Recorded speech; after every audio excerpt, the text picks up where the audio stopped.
Assalamualaikum warahmatullahi wabarakatuh. Salam sejahtera buat kita semua. Selamat sore. Seperti biasa, kita akan melakukan menyampaikan beberapa hal terkait dengan aktivitas Merapi. Aktivitas per tanggal 4 Desember tahun 2020. Ini yang seperti kita ketahui bahwa Merapi saat ini kan ya sudah sejak tanggal 5 November ya, itu naik aktivitasnya dari waspada ke siaga. Ya. Jadi ini kita sampaikan kembali untuk mengingat kembali saja seperti apa sih kondisi yang saat ini itu ya. Ini saya kira teman-teman juga sudah mengetahui semuanya itu ya, bahwa kita mencoba untuk melihat sejarah erupsi Merapi itu dari tahun 2006, 2010 dan saat ini seperti apa. Ya. 2006 itu adalah kondisinya atau seismisitasnya ya, kira-kira menjelang kubah lava muncul tanggal 26, 3 hari rata-ratanya itu adalah ada tanpa vulkanik dalam, kemudian ada vulkanik dangkal, ada kegempaan MP yang jumlahnya sekitar 200-an ya, kurang dari 200. Kemudian ada rockfall yang jumlahnya 20 dan EDM yang dari Deles itu 12 cm per hari. Ya. Kemudian untuk tahun 2010 ya ini bahwa vulkanik dalamnya itu sejumlah 7, jadi 3 hari menjelang, ini rata-rata 3 hari menjelang erupsi tanggal 26. Kemudian vulkanik dangkalnya ada 120, kemudian MP-nya sebanyak 579, LF-nya 1, dan rockfall-nya 277. Ini kalau kita bandingkan dengan pada saat kemarin menjelang kita kenapa menaikkan status menjadi siaga itu ya, karena 3 hari menjelang naiknya siaga, jadi tanggal 5. Jadi ini rata-rata tanggal 2, 3, 4, 5 ya. Nah ini untuk vulkanik dalamnya itu tidak ada, kemudian vulkanik dangkalnya 29 dan MP-nya sampai 272. Dan rockfall 57, sedangkan EDM-nya yang ke arah Babadan itu sebesar 11 cm per hari. Nah, kondisi saat ini itu ya, jadi per 3 kondisi saat ini adalah 299 itu ya. Nah, ini kita masih relatif tinggi ya. Kemudian kita juga mengingatkan kembali untuk jeda waktu antar status aktivitas itu ya. Pada tahun 2010, 2006 dan 2010 ya. Pada tahun 2001 itu tingkat waspada itu dilakukan atau selama ya namanya tingkat waspada itu adalah 5 bulan. Kemudian siaganya itu adalah 1 bulan dan awasnya itu selama 2 minggu. Kemudian untuk tahun 2006 itu waspada 1 bulan, siaga 1 bulan, kemudian awas itu adalah 2 bulan. Kemudian untuk tahun 2010 kemarin memang karena erupsinya besar, kemudian eksplosif, itu waktu waspada itu 1 bulan, kemudian waktu siaga itu 5 hari, dan awasnya itu selama 1 bulan. Nah ini di sini pada saat erupsi 2001 dan 2006 itu adalah sifatnya efusif. Nah, pada saat Gunung Merapi ini mengalami tingkat erupsi itu bersifat efusif, maka ketidakpastian dalam waktunya itu lebih besar dibanding pada saat erupsi eksplosif. Ini kondisi saat ini ya, kita sampaikan bahwa parameter ini yang ada ini ya, vulkanik dangkalnya ya antara tanggal 20 Oktober sampai tanggal 26 Oktober itu adalah 277 ya, dan MP ini dalam periode 1 minggu ya. Jadi ini kita bandingkan 1 minggu karena ini kan laporan mingguan ya.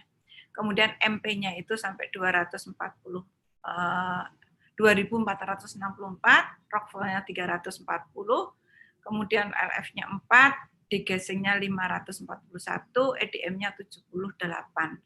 Kemudian untuk periode yang minggu ini ya 27 Oktober sampai dengan 3 Desember gitu ya, itu adalah PB-nya itu 236 ya. Kemudian MP-nya 2128, kemudian Rockfall-nya 289, low frekuensinya 3, degassing-nya 330 dan EDM-nya 74 cm ya.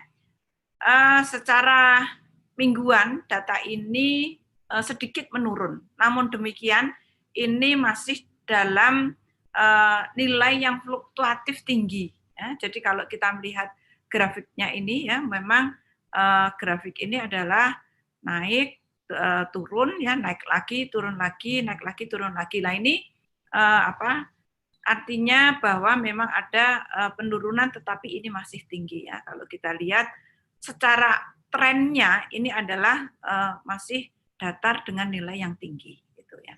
Demikian juga untuk MP ya, VB, MP dan juga Rockfall-nya serta kegempaan yang lain. Demikian juga dengan EDM-nya ya. Kalau kita lihat EDM-nya itu adalah masih terus terjadi pemendekan dan juga adanya baseline untuk GPS-nya. Kemudian untuk data morfologinya itu ya, kalau kita lihat dari sisi tenggara itu morfologi tidak terjadi perubahan ya. Namun demikian untuk kalau kita melihat morfologi yang dari sisi barat itu ya, terutama di kawah 48 ya, ini 48 dan juga kawah 88 ini ada jadi pada lingkaran merah ini ada perubahan morfologi yang disebabkan adanya runtuhan dan guguran-guguran yang terjadi. Gitu ya. Jadi sampai saat ini belum teramati adanya material baru atau kubah lava baru yang ada di puncak kawah. Kemudian data morfologi dengan satelit. Ya. Ini data morfologi dengan satelit ini terjadi pengangkatan di permukaan kawah, gitu ya. Jadi di tengah sini ada pengangkatan permukaan kawah, kemudian banyak rekahan-rekahan, terbentuk rekahan-rekahan di dalam kawah dan ada beberapa di tebing. Ya. Dan ini dari minggu kemarin itu sifatnya melebar. Ya. Kemudian juga terjadi perubahan morfologi akibat intensitas kejadian guguran. Jadi tadi sudah dari foto juga kita bisa melihat, dari satelit juga kita bisa melihat adanya guguran-guguran. Nah ini sehingga saat ini arah guguran itu dominannya itu adalah ke Kali Senowo, Kali Lamat dan Kali Gendol. Ya. Nah ini dengan jarak maksimum 3 km ke Kali Lamat. Kami mengingatkan kembali status siaga ini. Jadi karena sampai saat ini Merapi ini kondisinya masih aktivitasnya masih tinggi. Ya ini apa yang kami rekomendasikan itu adalah untuk penambangan di alur sungai yang berhulu di Gunung Merapi yang ada dalam KRB 3 itu kami rekomendasikan sementara ya. Sementara untuk dihentikan. Kemudian pelaku wisata agar tidak melakukan kegiatan wisata di KRB 3. Ya, jadi ini Merapi termasuk juga pendakian ke puncak Merapi. Kemudian di sini tidak melakukan kegiatan di daerah yang berbahaya dan untuk masyarakat yang ada di KRB 3 tentunya ini supaya mengamankan surat-surat penting atau surat-surat yang berharga dan juga mengamankan harta bergerak, ya. Jadi Rojokoyo dan Rojobrono. Jadi harta-harta yang bernilai tinggi, gitu ya. Ternak misalnya seperti itu. Kemudian untuk menyiapkan tas siaga, ya tas siaga ini diisi dengan kebutuhan yang pokok, ya kebutuhan pokok yang kira-kira nanti kita perlukan, ya. Jadi pakaian, senter, obat-obatan, ya, minuman yang tahan lama. Ya. Kemudian segera mengungsi apabila terjadi guguran lava atau awan panas yang secara terus-menerus. Jadi kesimpulan dari ini di sini ya, bahwa aktivitas vulkanik saat ini ya, untuk seismisitas maupun deformasinya ini masih tinggi. Kemudian aktivitas guguran meningkat yang menyebabkan perubahan morfologi di puncak. Kemudian terbentuknya serta berkembangnya rekahan-rekahan yang ada di puncak. Gas CO2 juga mengalami peningkatan. Indikasi tersebut ini menunjukkan bahwa proses desakan magma yang akan ke permukaan ini semakin dangkal ya. Jadi keluar ke permukaan semakin lebih intens gitu ya. Kemudian untuk wilayah barat laut ini menjadi wilayah yang berpotensi terancam bahaya erupsi berdasarkan data deformasi dan perubahan morfologi lereng sektor tersebut. Kemudian jika terjadi erupsi eksplosif, kemungkinan tidak sebesar erupsi tahun 2010. Ini berdasarkan data-data ya. Jadi kegempaan vulkanik dalam ini ya sampai sekarang ini tidak ada. Ya, ini berarti menunjukkan tekanan berlebih dari dapur magma itu tidak ada. Kemudian migrasi magma berlangsung pelan, ya, ditunjukkan oleh seismisitas VTB yang terjadi. Kemudian jumlah dan pola peningkatan kegempaan dan deformasi dari EDM itu meningkat mengikuti pola tahun 2006 yang di mana itu sifatnya itu adalah efusif. Ya. Banyak terjadi gempa hembusan, ini menandakan bahwa terlepasnya gas-gas vulkanik yang ada. Ya. Untuk itu masyarakat selalu kami himbau untuk mengikuti arahan dari pemerintah setempat dan tidak terpengaruh dengan berita-berita yang tidak jelas sumbernya. Dan terus ikuti berita-berita yang bisa dipertanggungjawabkan. Ya. Itu yang bisa kami sampaikan. Terima kasih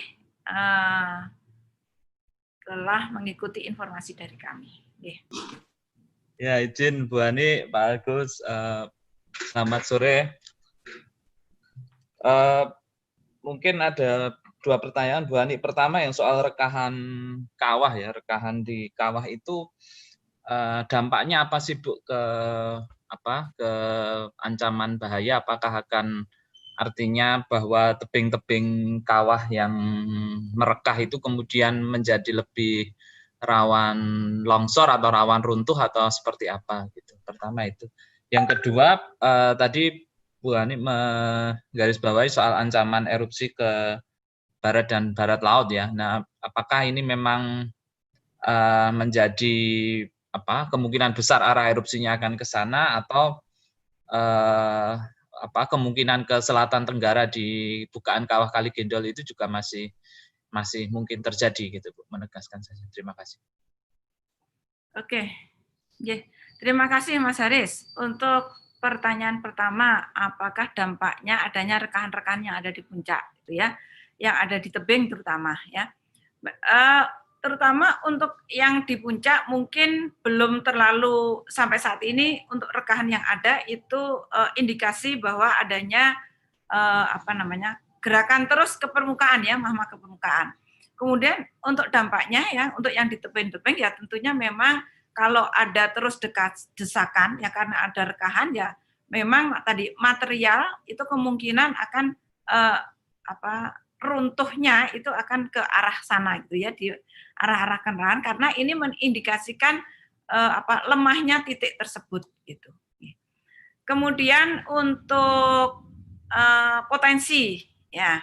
Potensi memang benar, potensi saat ini itu berdasarkan dari EDM dan juga dari data satelit tadi itu ya, berdasarkan morfologinya juga ya, dari itu potensinya memang ke arah barat laut. Namun demikian ya, untuk saat ini karena bukaan kawah itu adalah ke Gendol ya. Jadi ke arah selatan dan tenggara tentu saja yang sudah ada jalannya itu kan ke arah sana. Jadi kalau ada potensi bahaya awan panas, ya itu masih juga ke arah selatan atau celah tenggara ke Kali Gendol tersebut. Karena mengingat ini hanya jarak diameter kawah itu kan 400 meter ya. Kalau itu muncul katakanlah di tengah atau agak ke barat sedikit, ya artinya apa? Itu masih jaraknya hanya 300 meter dari bibir kawahnya. Ya artinya udah sangat potensi ke arah Gendol itu.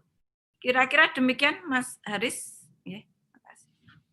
Satu lagi Bu, kalau yang rekahan tebing kawah itu kebanyakan di sektor barat-barat laut atau di mana Bu, yang banyak merekah itu?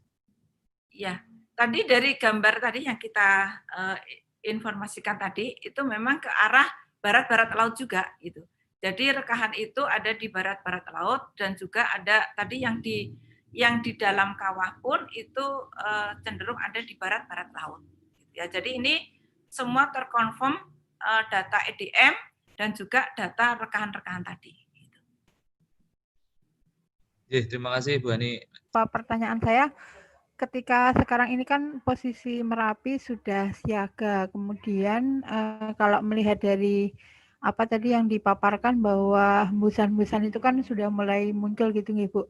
Nah ini apakah memang apa fasenya itu trennya lebih meningkat atau justru kemudian nanti bisa tidak sampai ke erupsi tapi kemudian bisa justru menurun energi dari Merapi, karena kalau misalnya melihat dari Semeru itu kan dia masih posisi waspada tapi kemudian dia sudah erupsi gitu ya. Nah ini apa yang mungkin yang membedakan antara karakter Merapi dengan Semeru itu mungkin bisa dijelaskan Bu, apakah kemudian ada kemungkinan juga misalnya tidak sampai awas dia juga kemudian erupsi atau justru dia tidak sampai arah tapi justru menurun. Mohon maaf kalau agak sedikit bising. Terima kasih. Terima kasih Mbak Tria. Jadi untuk saat ini hembusan itu sudah terjadi bukan akhir-akhir ini aja ya. Begitu kemarin waktu kita menaikkan tingkat aktivitas itu juga hembusannya sudah tinggi ya. Jadi mulai meningkat itu sejak 5 November. Dan tadi dari data-data yang ada baik itu dari seismisitasnya ya, dari hembusannya, kemudian dari vulkanik dangkal dan juga dari MP-nya itu masih tinggi gitu ya. Dalam 1 minggu memang tadi ya ada kecenderungan menurun sedikit, tetapi ini adalah nilai yang masih tinggi untuk ukuran aktivitas Merapi ya, karena tadi kalau kita lihat data-data yang dulu gitu ya, kita bandingkan tahun 2006, tahun 2010 ya, ini termasuk masih tinggi. Jadi kalau kemungkinan erupsi sewaktu-waktu terjadi juga memang bisa gitu ya, sehingga kenapa kami juga memberikan rekomendasi jarak amannya maksimum 5 km. Nah, ini merupakan potensi-potensi yang ada sampai saat ini. Itu Mbak Tria. Yeah. Kalau dibandingkan dengan karakter Semeru seperti apa Bu? Ada nggak perbedaan antara Merapi dan Semeru itu? Ya, kalau Semeru kemarin itu kan sudah ada kubah lavanya, gitu ya, sudah ada kubah lavanya, sudah ini ya memang sebenarnya ada kemiripan juga antara Semeru dan Merapi. Namun demikian untuk sampai saat ini ya kita untuk Merapi masih melihat satu lagi potensi yang belum muncul itu adalah kubah lava itu tadi. Ya. Jadi salah satu ciri awan panas itu kan kalau ada awan panas, kalau ada kubah lava itu ya. Ya walaupun erupsi eksplosif pun juga menyebabkan adanya awan panas kalau sudah ada material-material atau magma yang sudah di permukaan ini. Jadi bisa di Merapi juga bisa terjadi erupsi yang sewaktu-waktu. Bu Hani mau menanyakan ini, kalau tadi disampaikan dalam pekan terakhir ini ada sedikit penurunan seismisitas. Nah itu mau tanya apakah Merapi nanti akan pasti akan berakhir dengan letusan atau mungkin jangan-jangan ini ada kemungkinan untuk justru energinya atau seismisitasnya turun gitu kan, kemudian turun status. Misalnya seperti itu. Mohon apakah kemudian nanti akan perilakunya berbeda, karena kan kita biasanya mengenal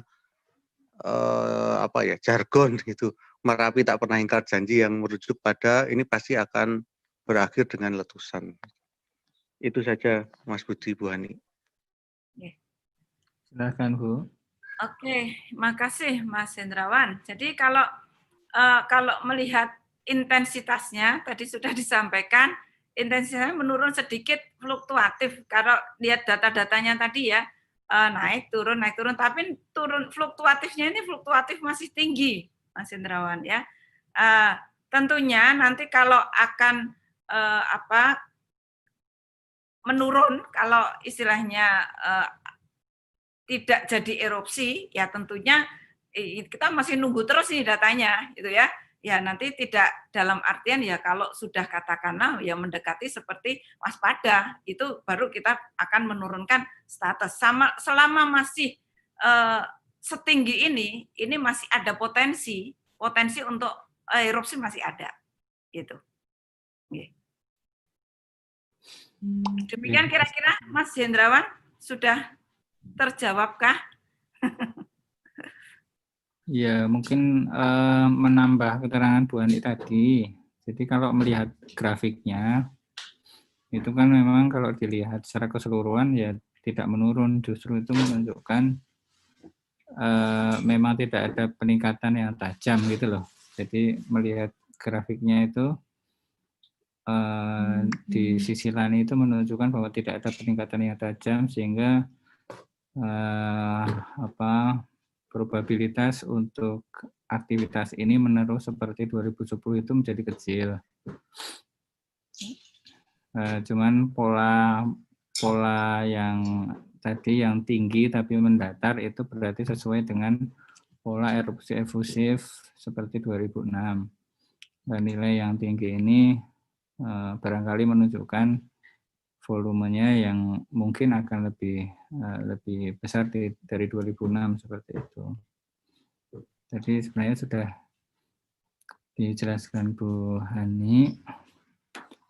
Intinya bahwa memang melihat data pemantauan ini harus dalam periode yang lebih panjang, tidak hanya mingguan seperti itu. Kalau Merapi tidak pernah ingkar janji, itu apa ya, itu interpretasi apa ya,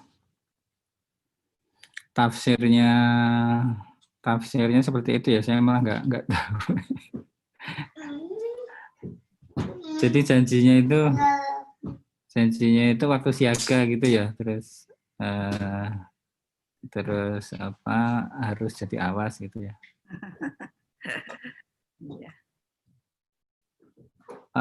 Tapi memang kalau kebanyakan Merapi memang seperti itu. Jadi ibaratnya itu udah lamaran itu biasanya nikah gitu kan. Kalau baru tukar cincin gitu mungkin masih waspada gitu ya, bisa tapi udah lamaran itu paling selang berapa bulan nikah gitu kan. Tapi bisa aja kan setelah lamaran nggak jadi, itu bisa saja. Jadi tetap saja ada kemungkinan, cuman melihat dari data pemantauan selama ini itu memang aktivitas seperti ini biasanya berlanjut kepada erupsi. Baik, kalau tidak ada barangkali bisa ada closing statement Bu Hani. Terima kasih Pak Agus Budi. Terima kasih teman-teman semua ya. Jadi untuk saat ini bahwa kami sampaikan Merapi masih tingkat aktivitasnya masih tinggi ya. Jadi memang saat ini kalem tapi tinggi. Ya, ini yang harus kita waspadai bersama ya.